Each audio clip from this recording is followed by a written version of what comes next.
രണ്ടും കൂടി നടുറോട്ട് കിടന്ന് ഷോ കാണിച്ചോണ്ടല്ലോ ഇവനെ ആൾക്കാർ കണ്ട പണിയാവുന്നു. എടി നിനക്ക് ഇവനോട് സംസാരിക്കണമെന്ന് ഞാൻ ബാക്കിലെങ്ങാനും മാറി സംസാരിക്കും.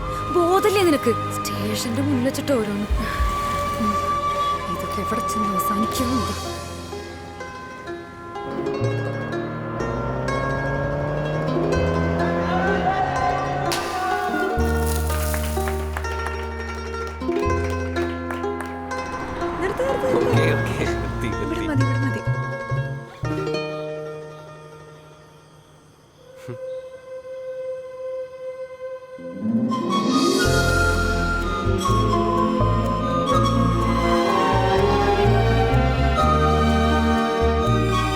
എന്റെ ലൈഫിൽ ഇത്രയും ബ്യൂട്ടിഫുൾ ആയിട്ടുള്ള ഒരു ബർത്ത്ഡേ ഉണ്ടായിട്ടില്ല. അന്നേരം ഞാൻ ഉള്ളിൽ കരയുമായിരുന്നു.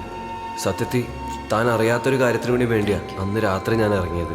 പക്ഷെ നമ്മൾ തമ്മിലുണ്ടായ ആ മൊമെന്റ്, അത് കഴിഞ്ഞപ്പോൾ എനിക്കതൊന്നും ചെയ്യാൻ തോന്നിയില്ല. പിന്നെ ഇതൊക്കെ തന്നോട് തുറന്നു പറയണമെന്നൊന്നും. സുജ, ഈ ദിവസം തീരുന്നതിന് മുമ്പ് എനിക്ക് തന്നോടൊരു കാര്യം പറയാനുണ്ട്. നമ്മുടെ അടുപ്പ് അറിഞ്ഞപ്പോൾ തൊട്ട് ട്രാവൽസിൽ നിഖിൽ സർ എന്നെ പ്രഷർ ചെയ്ത് തുടങ്ങിയതാ. അങ്ങേറ്റം ഒരു ബാഗ് സ്റ്റഫ് കൊക്കെയും മുമ്പ് ബിനു അലക്സ് റെയ്ഡ് ചെയ്ത് പിടിച്ച് അത് മറച്ചു വെക്കാൻ നോക്കുന്നുണ്ടായിരുന്നു. CI ക്വാർട്ടേഴ്സിലില്ലാത്ത ടൈം നീ വഴി അറിഞ്ഞ് അവിടെ കയറി ആ ബാഗ് എടുത്തു കൊടുക്കണം എന്ന് പറഞ്ഞിട്ടാ നിഖിൽ സാർ എനിക്ക് ആ മിനി കൂപ്പർ അന്ന് രാത്രി തന്നു. താൻ വിചാരിക്കുന്ന പോലെ ഒന്നും അല്ല. എൻ്റെ ലൈഫിൽ കുറേ ഇഷ്യൂസ്. അന്നേരം ആ ബിനു അലക്സ് കയറി വന്നുകൊണ്ട് തന്നോട് എനിക്കിതൊന്നും പറയാൻ പറ്റിയില്ല.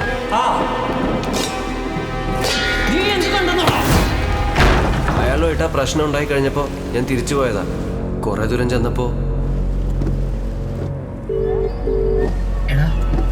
ഇതിപ്പോ സംഗതി ഈസി ആയില്ലേ? നീ കയറി സ്റ്റഫ് എടുക്ക്. അയാളെ പിടിക്കുകയാണെങ്കിൽ നിനക്ക് അയാളുടെ കൊക്കൈൻ ബിസിനസിന്റെ കാര്യം അറിയാന്ന് പറ. അയാൾ ഇപ്പൊ എടുത്തോണ്ട് നിന്റെ ഡ്രൈവിംഗ് ലൈസൻസ് എടുത്തരുന്നോ? പൊന്നു മോനെ, വിട്ടുകളയല്ലേ. അയാൾ നാളെ എടുത്ത് മറച്ചു വെക്കുന്നതിന് മുമ്പ് നീ അതെടുത്ത് എങ്ങനെയെങ്കിലും കുറച്ച് പൈസ സെറ്റാക്കാൻ നോക്ക്.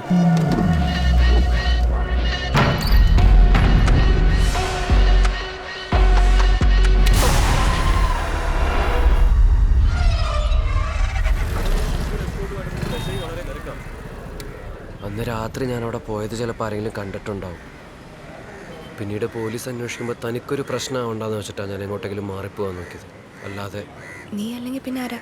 ആ തമിഴിനാണോ? എനിക്കറിയില്ല സുജ, ഞാൻ പറഞ്ഞില്ലേ എനിക്കറിയില്ല. പക്ഷെ ആ തമിഴിനെ അറിയത്തില്ലെന്ന് നീ കള്ളം പറഞ്ഞതല്ലേ?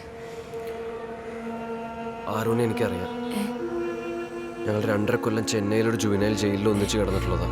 ജയിലിലോ?